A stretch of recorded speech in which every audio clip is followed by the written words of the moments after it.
Copywriting is legal mind control, and most people learning it right now shouldn't be using it at all. Because once you understand persuasion, you can make people buy things they don't need, believe things they are not true, and trust people they shouldn't. So the real question is not how do I write better copy, but the real question is what kind of person you are becoming when you learn persuasion. Because copy is not just words, it's influence at scale. And today we are talking about something most copywriting channels totally avoid, which is ethics. I know most people don't give a fuck about that anymore, but I think lots of religious people take care of that. Ethics, where does powerful persuasion stop being a skill and start becoming fucking manipulation? So why this conversation matters? Right now, everybody's learning copy. For sure, it's because the easiest skill to start right now. AI writes emails, templates are everywhere, hooks are everywhere, and scarcity tactics are everywhere as well. So what will separate copywriters in the future? Not tricks, not the psychological hacks, not louder persuasion. The future belongs to copywriters people trust. Let me say this clearly. The future copywriting, it's all about cleaner persuasion. Bad copywriters chase hacks, loopholes, pressure tactics. But great copywriters build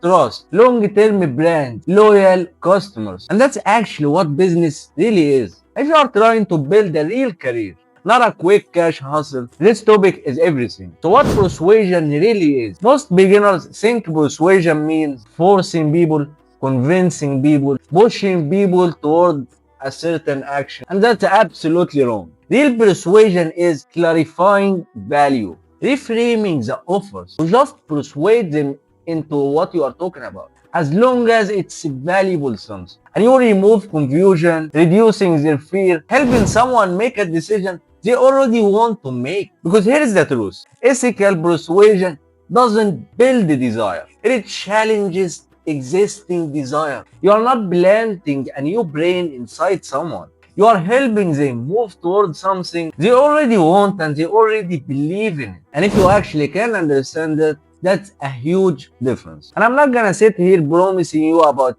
making 10K a month and all that bullshit and selling you some dream. But I'm teaching you a real skill that your copy needs. So where copy crosses the line, this is when things gets uncomfortable. Because a lot of successful marketing crosses these lines every single day. Line 1, false scarcity. You have seen this. Only 2 spots left. Offer expires tonight. Fake countdown timers that will receive tomorrow. If there's unlimited supply, but you fake urgency, that's exactly manipulation. Urgency should reflect reality. That's it. And for sure, real scarcity is ethical. But fake scarcity is pressure tactic.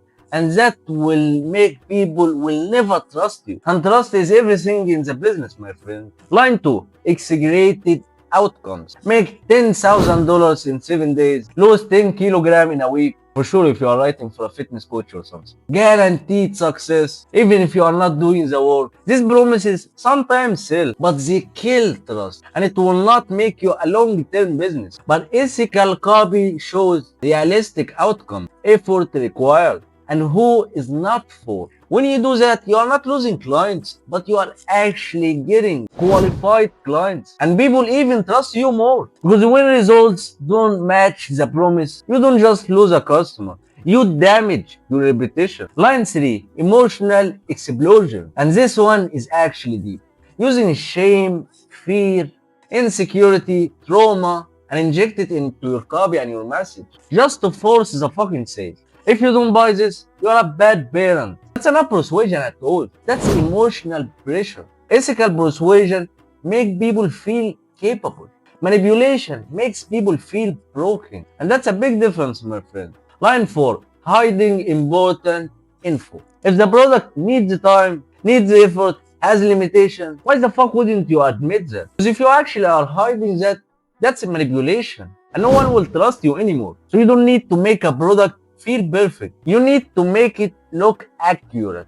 Because trust comes from absolute honesty. So the ethical copy framework is something practical you can use immediately. Before you publish any copy, use this test, which I will separate it to 5. The first one, is it clear? No hidden conditions. Second one, is it legit? Can this kind of result realistically happen? Third part, is it empowering? Does the buyer feel strong, not pressured? Fourth part, is it accurate, which is proof over hype?